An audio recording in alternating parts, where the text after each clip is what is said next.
Okay guys, the next project we're going to tackle, we've been wanting to do this one for a while.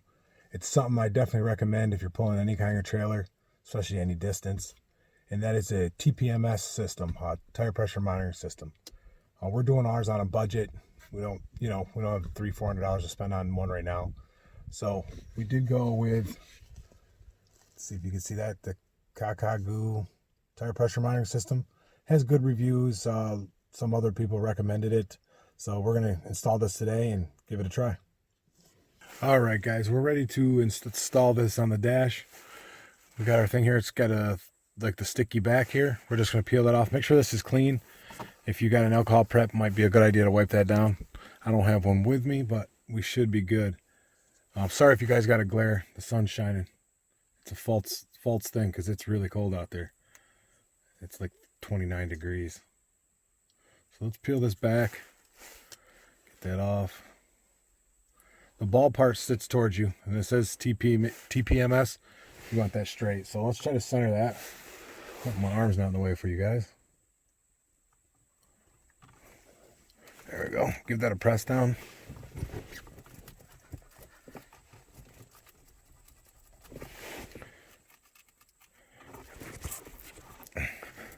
It is a Velcro, so if you wanted to peel this off, you can. It is. You can hear it. See, that sticks pretty good.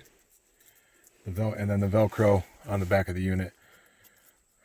I mean, the monitor's not very heavy, so it should work pretty good. So let's get our monitor on here.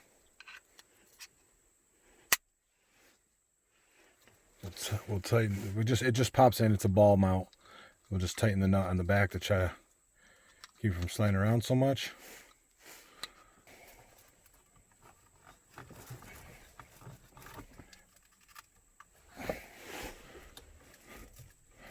There we go. Look at that. Now we just find our power cord. Get that out.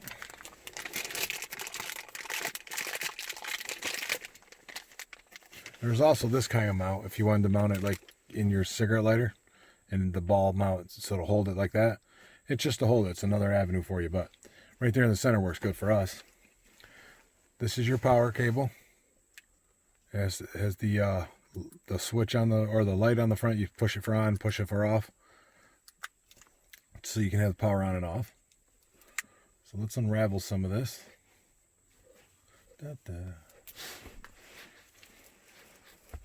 See, this is the part in the truck, and then you're going to go outside and install the sensors onto the wheels. They give you way more cord than you need in most applications, I would think. But better to have enough than not enough, I guess, right? Let's just set the extra cable in there. Plug this into the little plug. Sorry, my arm's probably in your way.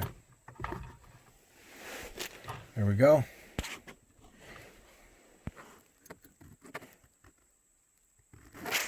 And then the push on and off for power, like we said. We don't have power because our key's not in there. We'll do that after we get this mounted. So let's go outside and get these sensors on the wheels. All right, guys, this part's pretty simple. You just take your valve stem off, or not your valve stem, but your valve cap.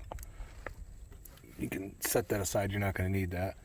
What the first thing you want to do, you're going to need, sorry to be so shaky, I'm trying to hold this to one hand. You're going to need this anti-theft nut, they call it. You put that on first. Get it on there, screw it down until it stops. They also include this little spanner wrench, is what you're going to need to put it. You'll turn that counterclockwise to lock your thing on. It's not really anti-theft, it just delays the process. So we're working on the right rear, so we're going to find that sensor. And here we go. We got our right rear sensor. Let's screw it on there. You might hear a hiss of, see a little hiss of air. You just keep turning it till it's on there, nice and tight. Then you take that nut from behind, I don't know if you can see that, counterclockwise, right up to the back of the wheel, or the back of that sensor, and you turn it to lock it on there. that's all there is to it, guys. That's on there. Now we're gonna go do the other ones. Then we're gonna go inside the truck and see if they all read. Okay guys, that only took like 2 minutes. You can see we got them on. This is the right side. And we have them on there. So let's run into the truck, see if it recognizes those, and set the parameters. All right guys, there we have it. We have it set up. We set our parameters. It's reading all tires right now. We did have a little issue. It didn't read the front two there.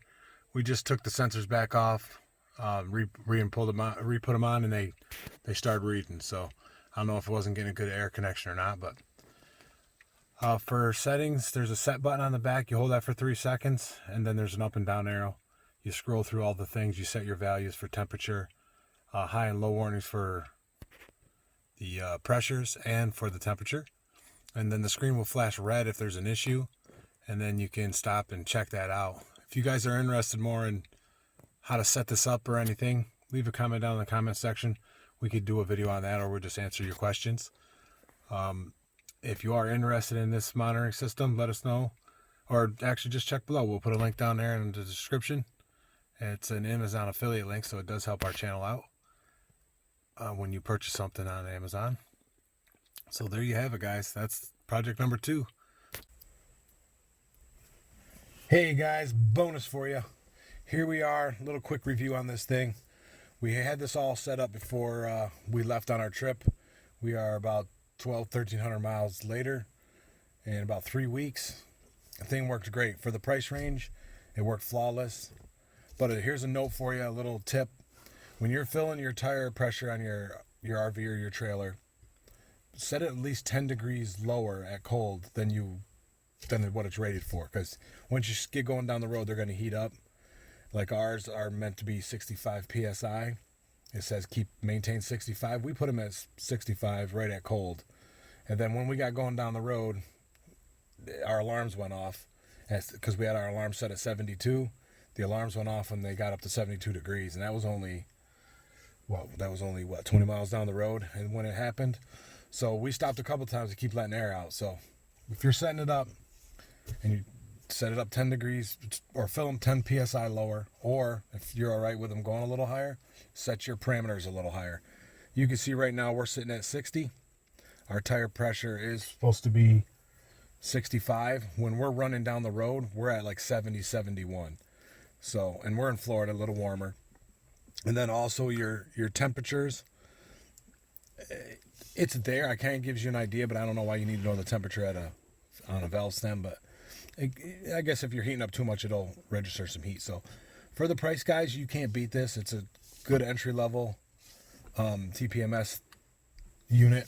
I definitely recommend you guys getting something like this. And if you guys have any questions or comments, please leave them in the comment section below. We get to every one of them. Or the other Jimmy does. He gets to every one of them. And if you're interested in this, we will leave a link down in the description for it. Like I said, we definitely recommend it. We had no issues with it whatsoever. It worked flawlessly. And any questions, comments, or concerns, leave those down below as well. Until next time, guys, try something new.